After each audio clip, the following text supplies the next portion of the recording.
Welcome to Quietly Confident Introverts, the podcast that empowers introverted women leaders and entrepreneurs to overcome self doubt and build confidence to thrive. Together, we'll explore your unique strengths, help you create a presence in the marketplace, and build profitable, impactful businesses. It's time for introverted women to rise, and it starts right here. Let's dive in.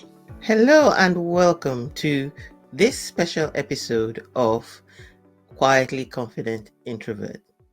Now, we know that this is the month of love, and so a lot of focus has been on love. And one of the things I really wanted to do was to do a bonus episode.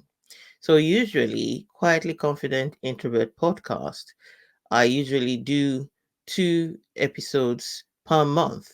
But being that this month is a special month, I had something in my heart I really wanted to share. Most people might not know this about me, but I am definitely a very, how do you call it? A chronic romantic. And so I love deeply, I connect deeply, and things to do with love I have had to be intentional about because not only the plus side is being somebody that loves deeply, connects deeply, the other side of it is being a highly sensitive person, what you call a HSP, which I am. That means that I can get very emotional and I can get hurt deeply. But it's not necessarily about me that I want to talk about today. I want to be able to share my own perspective so that I can make a difference to others who will be listening. So today I want to be talking about the 3 love pillars that can transform your life. So this is a journey of figuring out, how do I have more love in my life? How do I love more?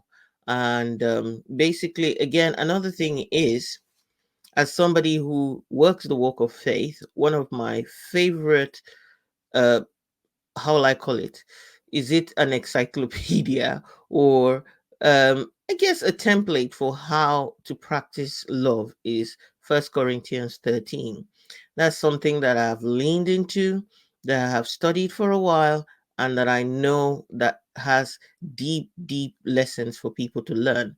But again, how do you condense a whole chapter, which is quite long, maybe like 13 or 14 verses, into short lessons that you can take? And that's exactly what I have decided to do today, is to talk about the 3 love pillars that can transform your life.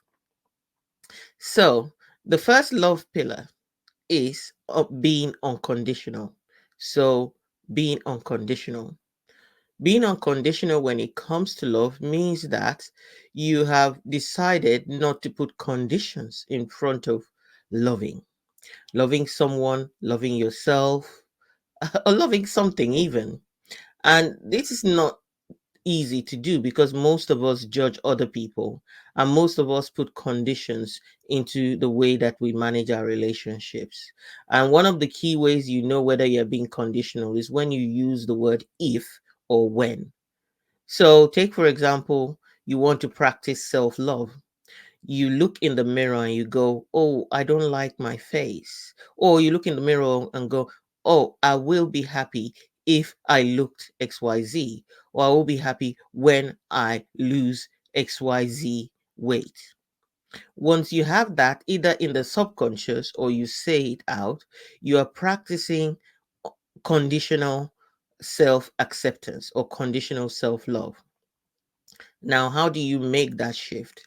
You have to be willing to accept yourself as you are and see ways that you can love yourself while in the process of change, while in the process of transformation.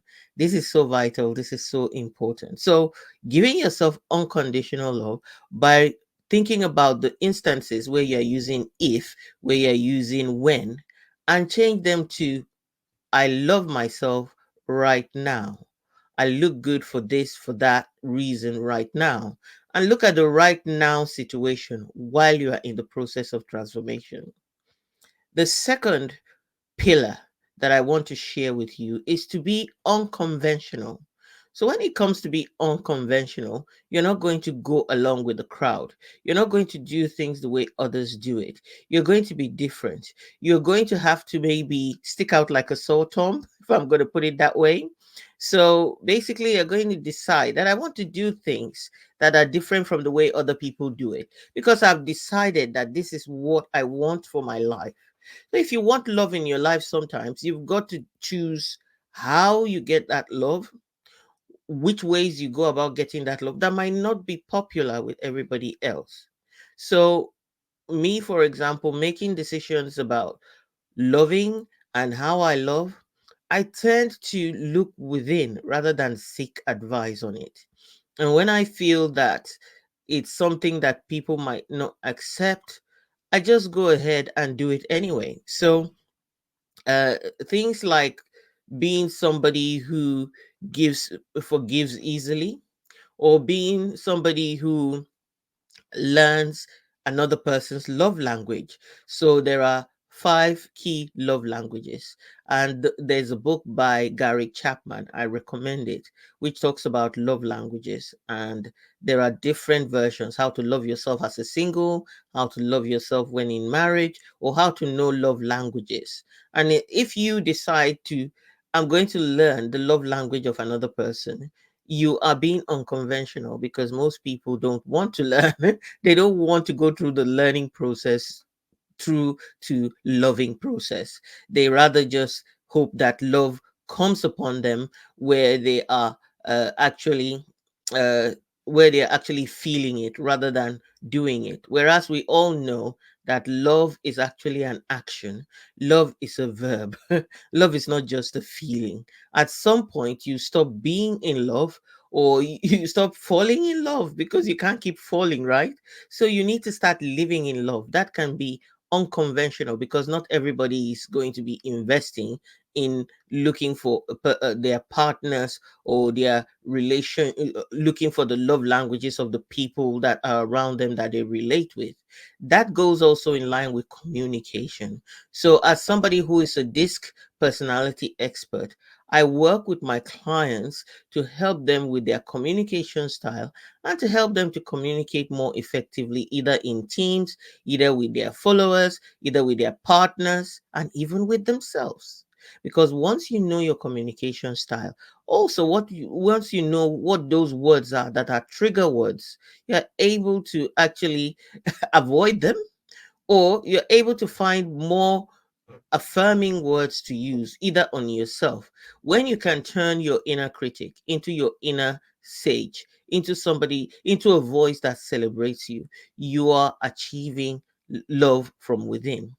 And also, being unconventional can be that you're somebody who has said that I can only love people when I have loved myself. Now, some people are very like inauthentic, where they know that they don't love themselves and don't even forgive themselves for things. It's so difficult to then give that to other people without suffering a sense of resentment. And that's my view. Let me know what your view is when you watch this. So the first one is to be unconditional. The ifs and the whens, try and see that in your language. To be unconventional is to seek to invest, to sacrifice, to find, and to have the kind of love that you want. And the third one is to be uncompromising. Now, I'm not talking about compromise when it comes to relationships in that sense, because in most relationships that work on both sides there has to be compromise. You won't always like what your partner likes, you won't always like what other people like, but you find a common ground. What I always say is to use the principle that is something that Steve Covey shares. Steve Covey, the author of 7 Habits of Highly Effective People, talks about having the win-win approach. So that again can be unconventional because most people have win-lose approach. So in this third situation, or in the third pillar where you are uncompromising, you are uncompromising about your belief in true love, about your belief in what makes love work. So belief, they say, drives behavior. So if you are somebody who pleases everybody, who is a people pleaser and tries to please everybody, what happens is you lose yourself in the process. And in many instances, you can be inauthentic and you are compromising. So, in that instance, you've got to ask yourself, what is this relationship and what does it mean to me? And so, if that relationship means something to you and you have actually seen it as the right relationship in your life, then be uncompromising about believing in the love that you want to create within that relationship. But in the process of being uncompromising, it means that you can compromise. You can compromise in getting a win-win scenario. So in that regard, your belief that a win-win scenario needs to happen needs to be uncompromising. And when your belief is driving your behavior, you're going to show more and more love. You're going to embody what it means to love people. I think in this day and age, we realize that in the world today, the problem is that people have a win-lose mentality. I want to win, so somebody has to lose. And for that reason, it is why there is so many people not working on their bias. Because when you work on your bias, when you work to expose your bias and how you're biased against things, it means that you're being, you're actually being unconventional. But having said that, that is what is going to make you more empathic to other people. That is going to make you more inclusive of other people when you can expose the things that are stopping you from being more loving as a person. And again, I want to speak to the whole attitude around love when it comes to maybe the corporate space. The corporate space can be so serious, can be so lacking in life and vibrancy sometimes, that you don't find people willing to express love. People put barriers, people put blocks up. And as a result of that, sometimes corporate environments are not always loving environments. But what if we get comfortable with loving? What if we get comfortable with the word love? What if we get comfortable with um, celebrating each other? Now, I know with the climate and the things that have happened with a lot of the Me Too movement and all of that stuff. And also people going too far, not knowing when it's decent or indecent to all those how do I call it, respecting people's personal space and not touching unnecessarily or inappropriately, knowing what that means. That has created a lot of barriers, a lot of fear in the workplace, and people don't express their emotions even when they just want to be empathic towards people. We need to bring that back in one way or the other without fear.